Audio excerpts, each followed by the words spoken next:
General Bajwa ने interview देकर अपने आप को मजीद एक्सपोज कर दिया। यानी जब भी उनका इंटरव्यू आता है नई चीजें खुल जाती हैं। शाहिद मेतला साहब हैं, उन्होंने एक इंटरव्यू किया, मेरे बड़े अच्छे दोस्त हैं, मैं जानता हूं इनको। इन्होंने इंटरव्यू किया, उन्होंने कहा जी हामिद मीर और तलत हुसैन मेरे बहुत खिलाफ हैं। जनरल बाजवा इनको बता रहे थे।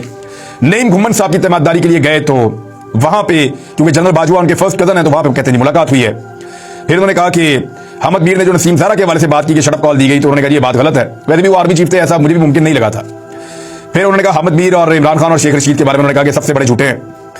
तलत हुसैन को लगता है कि मैंने उसे नौकरी से निकाला, लेकिन तलत हुसैन साहब अभी भी कंफर्म कर रहे हैं बार बार कि मुझे जनरल रिटायर बाजवा ने नौकरी से निकलवाया था। तलत हुसैन को मैंने नहीं, फैज हमीद ने नौकरी से निकलवाया था। तो जनरल साहब आप पाकिस्तान के आर्मी चीफ थे, आपके डीजीए से साफियों को नौकरियों से निकाल रहे थे, ये क्या चल रहा है? मैंने तो तलत को नौकरी दिलवाई थी। जनरल साहब आपका क्या काम है लोगों को नौकरी दिलवाने का? आप पाकिस्तान के आर्मी चीफ हैं, आपका दिफा का काम है, आप साफियों को नौकरी से निकलवाने का। यानी आपके डीजीए से नौकरी से निकाल रहे हैं और आप नौकरी पर दिलवा रहे हैं, ये क्या चल रहा था? जब पहली दफा फारिग हुआ तो मेरे कजन अंजुम वराइज को लेकर तलत हुसैन मेरे पास आया। मैंने जनरल फैज को कहकर इसकी नौकरी लगवाई।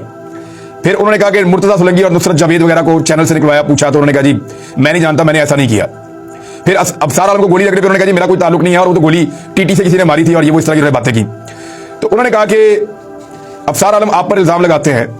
जनरल बाजवा ने कहा मैंने नहीं मरवाई, मैंने फुटेज देखी है, हमलावर के हाथ में छोटा सा टीटी पिस्टल था, हमला अनाड़ीपन से किया गया, मैं ऐसा क्यों करता? उन्होंने कहा जनरल इरफान मलिक ने करवाया, क्योंकि अफसार आलम ने उनकी तस्वीर ट्विटर पे लगाई थी। तो उन्होंने कहा ये काम गुस्से में किया होगा। ये बाजवा साहब ने ये भी अपने एक जूनियर जनरल साहब पे डाल दिया। हर चीज जो है वो अपने जूनियर ऑफिसर पे डाल रहे हैं, उनमें से कुछ अभी सर्विंग और कोई रिटायर हो चुके हैं, सारा कुछ उन्हीं पे डालते जा रहे हैं जनरल बाजवा साहब को। उन्होंने कहा निचले लेवल पर किसी को गुस्सा आ गया हो और उसने ये काम किया हो, मैं तो जानता भी नहीं, वो एक और साफी को घर में मार पड़ी उसके बारे में कह रहे हैं, इस वाकई का मुझे अगले दिन पता चला। उन्होंने कहा ये निचली सतह पे गुस्सा आ गया, उन्होंने ये काम डाल दिया। यानी ओन करते जा रहे हैं हर चीज को, और ये सिर्फ वो ओन ये कर रहे हैं कि पाकिस्तान की फौज के अंदर लोग मौजूद थे, मैं आर्मी चीफ था, मुझे नहीं पता था नीचे से सारे ये काम हो रहे थे। आर्मी चीफ को हर चीज की खबर नहीं होती, उसे और बहुत सारे काम होते हैं। मुतीउल्लाह जान वाला वाकया, उन्होंने कहा एजेंसी ने भोंडे तरीके से किया था, यानी ये भी पाकिस्तान की एजेंसी ने किया था मुतीउल्लाह जान वाला वाकया। वैसे ये मुतीउल्लाह जान और बाकी साफियों को तो पता ही था, लेकिन जनरल कमर जावेद बाजवा इसका एतराफ कर लेंगे ये हमें आइडिया नहीं था। अब इसके ऊपर तो बाकायदा अदालत को चाहिए कि जनरल फैज हमीद को और जनरल बाजवा को बुलाकर पूछें, क्योंकि अदालत ने इसके ऊपर नोटिस लिया हुआ है, और पता करें कि क्या हुआ था मुतीउल्लाह जान के साथ और कौन लोग इसके लिए जिम्मेदार हैं। क्योंकि जनरल बाजवा साहब ने इसमें कन्फेशन कर दिया है कि मुतीउल्लाह जान वाला वाकया एजेंसी ने भोंडे तरीके से किया था। मैंने इस पर जनरल फैज की क्लास ली, फिर मुतीउल्लाह जान को छुड़वाया। आदम सवाती और शहबाज गिल को नंगा करने के मामले के ऊपर वो साफ मुकर गया, उन्होंने कहा मैंने ऐसा कुछ नहीं किया, बल्कि उन्होंने मेरे खिलाफ बहुत कुछ किया है। और साथ ही साथ उन्होंने कहा कि पुलिस और एफआईए भी ऐसे मामलों में अपने इख्तियारात से तजावुज़ कर जाते हैं। हालांकि वो दोनों ये कहते हैं कि उनके ऊपर टॉर्चर हुआ है। और साथ ही साथ उन्होंने और बहुत सारी चीजें पूछी कि जनरल इरफान मलिक ने मरियम नवाज साहब को धमकी दी स्मैश करने की। उन्होंने कहा कि उनको जनरल फैज हमीद ने हटाया था, मैंने नहीं हटाया। और जनरल फैज डीजी आईएसआई और डीजीसी दोनों काम खुद करना चाहते थे। फिर उन्होंने पूछा कि दरवाजा तोड़ने वाला जो काम था मरियम नवाज का वो कैसे हुआ? उन्होंने कहा ये हुक्म मैंने नहीं दिया था, ब्रिगेडियर हबीब इस वक्त सेक्टर कमांडर थे। कैप्टन सफदर ने मदार कायद पर नारेबाजी की तो अवाम, फौजी जवानों और मीडिया का दबाव था, उनके खिलाफ कार्रवाई की जाए। तो जनरल फैज ने मुकदमा दर्ज करने का कहा, मगर निचले लेवल पर कुछ ज्यादा ही हो गया। यानी वो भी उन्होंने ओन कर लिया कि हो गया। और फिर उसके बाद उन्होंने कहा कि पुलिस ने जब रेड किया तो कैप्टन सफदर और मरियम नवाज अलग अलग कमरों में थे, वो दोनों एक कमरे में नहीं थे। अब ये बताने की क्या जरूरत है, वो अलग कमरे में एक कमरे में नहीं। यानी ये वो चीजें हैं जो जेब नहीं देती एक साबिक आर्मी चीफ को कि वो इन चीजों के ऊपर भी बात करें। उन्होंने कहा नवाज शरीफ ने मुझे फोन नहीं किया, कोई शिकायत नहीं की, और हमने जिम्मेदार ऑफिसर को हटा दिया था। कैप्टन सफदर ने, आपको याद होगा कि वहां पे मदार कायद के ऊपर डांस किया था, नारे लगाए थे और तौहीन की थी, तो उसके ऊपर बहुत गम गुस्सा था पाकिस्तान के अंदर। तो उस पर एक कार्रवाई हुई थी बाद में। फिर जो सिंध की पुलिस है उन्होंने इस्तीफे देना शुरू कर दिए थे, काम से मना कर दिया था। तो एक सिचुएशन बन गई थी जिसके बाद ऑफिसर को हटा दिया गया था। और फिर सिद्दीक जान का भी इसके अंदर जिक्र हुआ। फिर ये कहा कि एस्टेब्लिशमेंट के जो साफी करीब समझे जाते थे वो कैसे इमरान खान के कैंप में चले गए, और ऐसे भी जिनको बनाया फौज ने था। अच्छा, ये भी एक तासुर है, कुछ साफियों को फौज ने बनाया। अच्छा, इसमें उन्होंने कहा कि कुछ साफियों को हमने बनाया और हम खबरें भी देते थे, इनसे प्रोग्राम भी करवाते थे। हुआ ये कि जब फौज की नून लीग के साथ लड़ाई शुरू हुई तो हमें ऐसे साफियों की जरूरत थी जो उनके खिलाफ बात करें या उनके मुखालिफ हों।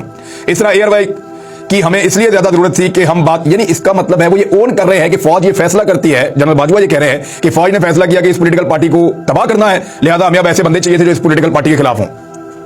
यानी ये तो इस तरह की बात वो कर रहे हैं। उन्होंने कहा चौधरी गुलाम हुसैन और साबिर शाकिर को तो मैं फील्ड में भी साथ लेकर गया हूं। जब फौज ने अपनी पॉलिसी तब्दील की तो हमें ऐसे साफियों को आहिस्ता आहिस्ता समझाना चाहिए था। फौज ने पॉलिसी तब्दील कर ली कि कल तक वो बुरे थे, कल तक उनके ऊपर पनामा में नाम था, कल तक वो अपनी प्रॉपर्टीज का रिकॉर्ड नहीं बता रहे थे, कल तक उन्होंने करप्शन की हुई थी, और आज हमने उनके बारे में पॉलिसी बदल दी है। आहिस्ता आहिस्ता उनका बयानिया बदलना चाहिए था, लेकिन हमने नहीं किया। हमने एकदम अपनी साइड बदल ली। अब ये है साइड बदलने का मामला कि पहले वो खड़े थे पीडीएम की जमातों के खिलाफ और वो ये कह रहे थे कि इन्होंने चोरी की है, डकैती की है, मुल्क को लूटा है, खराबी की है और ये उसके सबूत हैं, और फिर एकदम हमने साइड बदल ली। तो वो साफी वहीं पर आगे क्यों नहीं रह जाएंगे सर? हमने सबूत देखे हुए हैं, हमने इंक्वायरियां की हुई हैं, हमने रिपोर्टें पढ़ी हुई हैं, हमने इन्वेस्टिगेशन की रिपोर्टें पढ़ी हुई हैं, जिनके जवाब आज तक नहीं आ सके। तो हम ये कैसे मान लें कि जो लोग कल जिनको चोर डाकू कहा जाता था, कल जो लोग हैं वो करप्शन के केसेस में मुलव्वस थे, वो NRO 2 लेके आप उनको माफी भी दे दें, आप उनके साथ डील भी कर लें, आप अपनी साइड भी बदल लें और आप एक रिजीम चेंज भी कर दें और साफी आपके साथ चल पड़े? क्यों? भेड़ बकरियां तो नहीं है। जब पहले भी साफियों को कायल किया गया था तो साफी डॉक्यूमेंट के ऊपर, सबूतों के ऊपर, उनके ऊपर कायल होते हैं। वो कभी इस बात पे नहीं होता कि जी उन्हें इधर जाना सारे इधर चले जाएं, उन्हें इधर जाना सारे इधर चले जाएं। ऐसे तो नहीं होता। अगर ऐसे कर सकते होते तो जनरल बाजवा बहुत ताकत में थे। अगर उन सब साफियों को वो इस तरफ ले जा सकते हैं तो फिर इस तरफ भी ले जा सकते हैं। नहीं ले जा पाए ना, बार बार गिरफ्तार किया, साफियों को मारा, सारा कुछ किया, नौकरियां छीनी, लोग नहीं माने। अरशद शरीफ शहीद हो गए लेकिन वो नहीं माने। अब जनरल बाजवा ने कहा कि और ये मकबूल जान साहब का भी जिक्र किया उन्होंने, मीर शकील रहमान का भी जिक्र किया उन्होंने कि उसको जेल भेजा गया और सारी चीजें, और शेख रशीद का भी उन्होंने जिक्र किया इस सारे के अंदर कि शेख रशीद झूठ बोलते हैं। यानी हर बंदा ही झूठ बोलता है, और ये मकबूल जान भी, इमरान खान भी, जनरल फैज ने गलत किया और जनरल इरफान के ऊपर भी उन्होंने कहा कि उन्होंने ये किया या जिसने भी किया, हमारे जूनियर जितने फौजी हैं उन्होंने जबरदस्त तरीके से गलत चीजें की और साफियों को टॉर्चर भी किया गया। उसका कुछ जनरल बाजवा एक पाकीज़ा रूह करार देते हैं अपने आप को।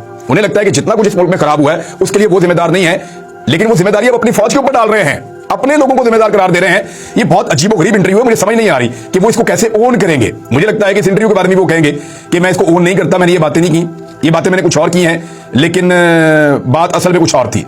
तो जनरल बाजवा जो हैं उनका ये एक और इंटरव्यू आ गया है, मजीद इंटरव्यूज आएंगे तो और चीजें एक्सपोज होती जाएंगी। रिजीम चेंज ऑपरेशन की एक के बाद एक गवाही आ रही है।